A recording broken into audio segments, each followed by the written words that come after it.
these are both programs under the New Building Canada Fund.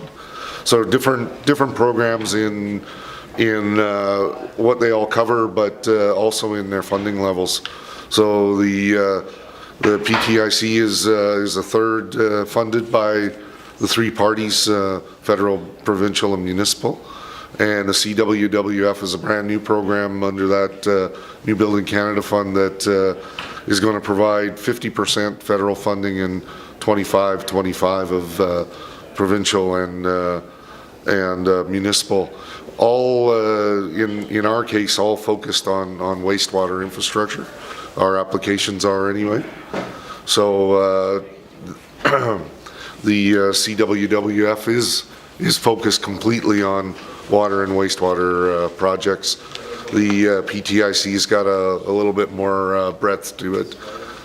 So I believe there's about $89 million in funding for Saskatchewan under these programs, and about 44 million provincially, and the rest, of course, be made up by the municipal governments.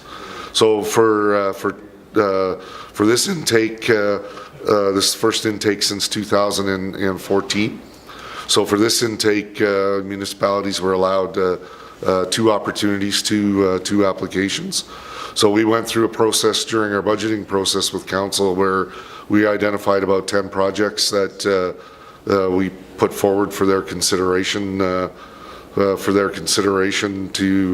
for our 2 opportunities. And these 2 projects were the ones that were selected as the highest priority for that funding. What is? Well, obviously, we don't see what's under Herbert Street. What made it one of your priority projects? Well, we have a failing stormwater system under Herbert Street. Which was what was first identified, and then upon further inspection, we found that the wastewater system there is also failing. So we are in need of getting those replaced. So the stormwater system is about a 4-foot, 48-inch corrugated steel pipe was used for that project. So similar to what you would see in a road culvert. That has been there long enough that it is actually rusted out at the bottom of it, and a portion of it is actually missing.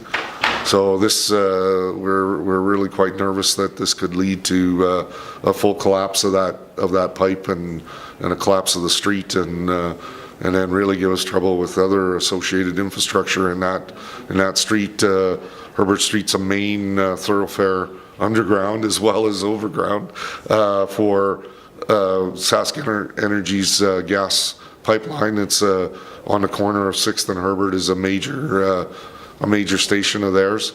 So piping coming from both directions, and then we have our water booster station right there. So there's major water lines in that street as well. So this project will look at replacing all of those water lines and wastewater lines and storm lines. So what is the total cost of the Herbert Street project? The Herbert Street project's about $2.9 million total. So depending on which program we get funded under, would depend on how much we would get out of our partnerships. But you don't know, you have no guarantee you will get funding? We have no guarantees we'll get funding or which program it would be funded under if we were to get funding. But it sounds to me if you don't get any funding from this application, you will have to spend the 2.9 all out of your own pocket then. Exactly. So if we don't get this funding, then to move this project forward, then we would have to fund it fully ourselves.